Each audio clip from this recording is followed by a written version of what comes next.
Khanapur police ಠಾಣೆ ಮುಂದೆ ಬಿಜೆಪಿಗರು ಪ್ರತಿಭಟನೆಯನ್ನ ನಡೆಸಿದ್ದಾರೆ. ಸಿಟಿ ರವಿ ಜನಪ್ರಿಯ ಪ್ರತಿನಿಧಿ ಅನ್ನೋದನ್ನು ಮರೆತು ಹಲ್ಲೆಯನ್ನ ಮಾಡಿದ್ದಾರೆ ಅಂತ ಆಕ್ರೋಶವನ್ನ ವ್ಯಕ್ತಪಡಿಸಿದ್ದಾರೆ. ಸರ್ಕಾರದ ವಿರುದ್ಧ ವಿಪಕ್ಷ ನಾಯಕ ಆರ್ ಅಶೋಕ್ ಆಕ್ರೋಶವನ್ನ ಹೊರಹಾಕಿದ್ದಾರೆ.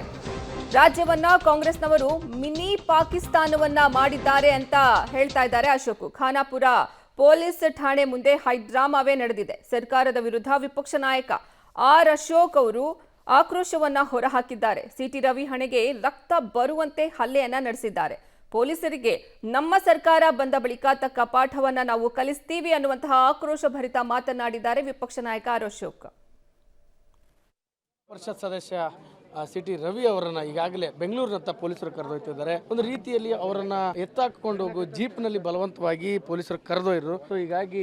ಹೀಗಾಗಿ ಇದು ಬಿಜೆಪಿ ನಾಯಕರ ಅಸಮಾಧಾನಕರಣ ಆಗಿರುತ್ತದೆ. ಮಧ್ಯರಾತ್ರಿ ಆದರೂ ಕೂಡ ಬಿಜೆಪಿ ನಾಯಕರು ಪೊಲೀಸ್ ಠಾಣೆಯಲ್ಲಿ ಒಂದು FIR ಗಾಗಿ ಕಾಯ್ದುಕೊಳ್ತಿದ್ದಾರೆ. ಒಂದು ಕಡೆ ಜನಪ್ರತಿನಿಧಿ ಆ ರೀತಿಯಾಗಿ ಪೊಲೀಸ್ ನಡೆಸ್ಕೊಳ್ತಾ ಇದ್ದಾರೆ. ಸಭೆಗೆ ಮಾತನಾಡುವ ವಿಪಕ್ಷ ನಾಯಕರು ಇದ್ದಾರೆ. ಸರ್, ನಿಜಕ್ಕೂ ಕೂಡ ಈ ಒಂದು ರೀತಿಯ ಚಿತ್ರಣವನ್ನು ಯಾರೂ ಊಹಿಸಿರ್ಲಿಲ್ಲ ಅಂತಾರೆ. ನೋಡಿ, ಅವರು ಈಗಾಗಲೇ ಸಿಟಿ ರವಿ ಅವರು ಕಂಪ್ಲೇಂಟ್ ಕೊಟ್ಟಿದ್ದಾರೆ. ನನ್ನ ಕೊಲೆ ಪ್ರಯತ್ನ ಈ ಪೊಲೀಸ್ ಸ್ಟೇಷನಲ್ಲೇ ಅವ್ರಿಗೆ ಟಾರ್ಚರ್ ಮಾಡಿ ಹೊಡೆದು ರಕ್ತ ಸುರಿತಾ ಇದೆ. ನಾನೇ ನೋಡಿದ್ದೀನಿ, ರಕ್ತ ಸುರಿತಾ ಇದೆ ಅವ್ರ ಬಾಯಿಂದ. ಅಂದ್ರೆ ಎಷ್ಟು ಹೊಡೆದಿದ್ದಾರೆ ಇವರು. ಒಬ್ಬ ಜನಪ್ರತಿನಿಧಿ, ಆಲ್ ಇಂಡಿಯಾ ಜನರಲ್ ಸೆಕ್ರೆಟರಿ ಆಗಿದ್ದವರು, ಮಂತ್ರಿ ಆಗಿದ್ದವರು, ಈ ಕಾಂಗ್ರೆಸ್ಸಿನ ಗೂಂಡಾಗಳ ಒಂದು ದಬ್ಬಾಳಿಕೆಯಿಂದ ಇವತ್ತು ಪೊಲೀಸರು ಅವ್ರ ಮೇಲೆ ಕೈ ಮಾಡುವಂತ ಪ್ರಯತ್ನ ಮಾಡಿದಾರಲ್ಲ. ನನ್ಗನ್ಸ್ತತೆ ಎಷ್ಟು ದಿನ ಈ ಪೊಲೀಸರು ಅವ್ರ ಮಾತು ಕೇಳ್ತಾರೆ.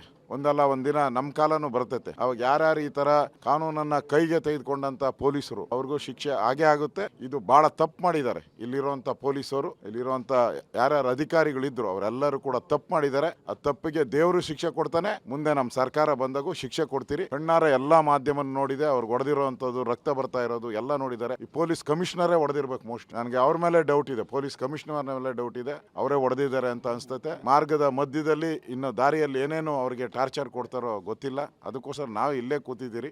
ಕಂಪ್ಲೇಂಟ್ ಕಟ್ಟಿದಿರಿ. ಕಂಪ್ಲೇಂಟ್ ತಗೊಳಕ್ಕೂ ಅವ್ರ ಕಂಪ್ಲೇಂಟ್ ಮಾತ್ರ ಇಮಿಡಿಯೇಟ್ ತಗೊಂಬಿಟ್ರು. ಕಂಪ್ಲೇಂಟ್ ಕೊಟ್ಟ ತಕ್ಷಣ ಇಮಿಡಿಯೇಟ್ ಅರೆಸ್ಟ್.